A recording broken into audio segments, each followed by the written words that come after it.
Hello friends, स्वागत है आप सभी का आपके अपने YouTube channel fire and safety study पर।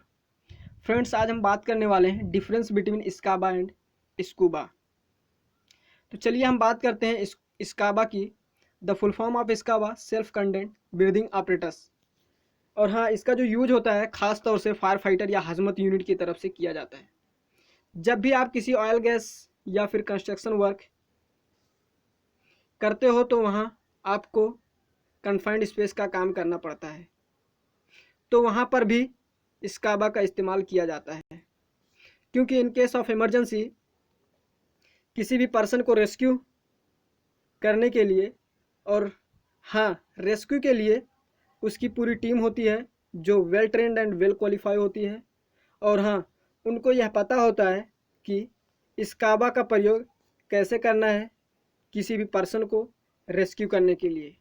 एंड नेक्स्ट अगर हम बात करते हैं स्कूबा की, तो the full form of scuba self content under water breathing apparatus।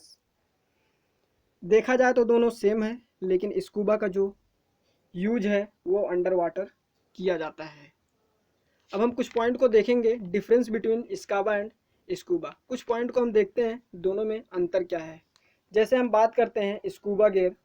Scuba gear को डिजाइन किया गया है कि उसको हाई प्रेशर के साथ ऑपरेट कर सकें, जबकि स्काबा में ऐसा नहीं है। अगर एक फायर फाइटर की बात करें तो उनके मुताबिक स्काबा का जो टैंक है वो बहुत लाइटर है as compared to scuba tank के। एक फायर फाइटर उसे आसानी से कैरी कर सकता है। जबकि हम अगर बात करें स्कूबा टैंक की, तो उसका जो टैंक होता है,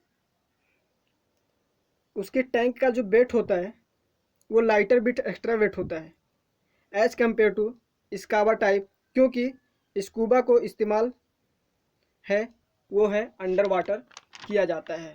मीन्स स्कूबा को जो इस्तेमाल किया जाता है वो अंडर वाटर किया जाता है।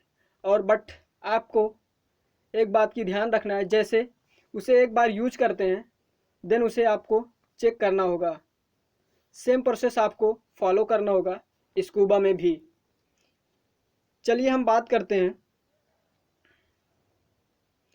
कंज्यूम कैलकुलेशन की।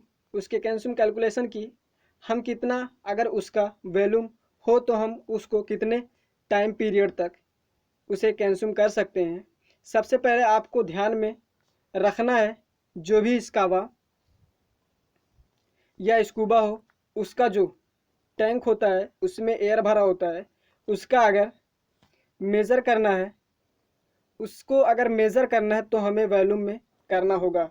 मीन्स कि कितने वॉल्यूम में इस टैंक के अंदर एयर भरा हुआ है। जैसे आप मान लीजिए आपने स्काबा पहन लिया है, तो आप जब 1 मिनट तक सांस लेते हैं, अपनी सांस लेते हैं, तो उसके लिए आपको कितने एयर की ज़रूरत होती है, तो वो होती है 1.5 क्यू फीट। तो आप इजीली उसको एयर को 1 मिनट तक ले सकते हैं। तो चलिए हम देखते हैं, जैसे 1 मिनट के लिए 1.5 क्यू फीट एयर रिक्वायर्ड है होती है, तो 30 मिनट के लिए 1.5 multiply 30 equal to 45 cu feet. Means इसके हिसाब से 3 मिनट के लिए आपको 45 cu feet required air required होगी। और हाँ, आपको यह ध्यान में रखना है, ये जो ब्रीदिंग ऑपरेटस होता है इसमें प्रेशर गेज लगा होता है, और उस प्रेशर गेज में आपको यह ध्यान में रखना है कि जितना प्रेशर उसमें दिखा रहा है, यानी कि जितना प्रेशर उसमें लेफ्ट है, भरा हुआ है, उसका मतलब यह होता है कि उसमें वॉल्यूम ऑफ एयर कितना है, जिसके ज़रिए हम इजीली पता लगा सकते हैं कितना टाइम तक हम इसका इस्तेमाल कर सकते हैं। और आपको एक बात ध्यान में रखना है कि प्रेशर गेज में 100 बार अगर दिखा रहा है तो उसका मतलब 15 मिनट तक हम इसे इस्तेमाल कर सकते हैं। एंड अगर 200 बार दिखा रहा है तो उसका मतलब आप 30 मिनट तक इस्तेमाल कर सकते हैं। एंड अगर 300 बार दिखा रहा है देन आपको 45 मिनट तक इस्तेमाल कर सकते हैं। तो आशा है कि आपको इस वीडियो से बहुत कुछ समझ में आया होगा। Thank you for watching.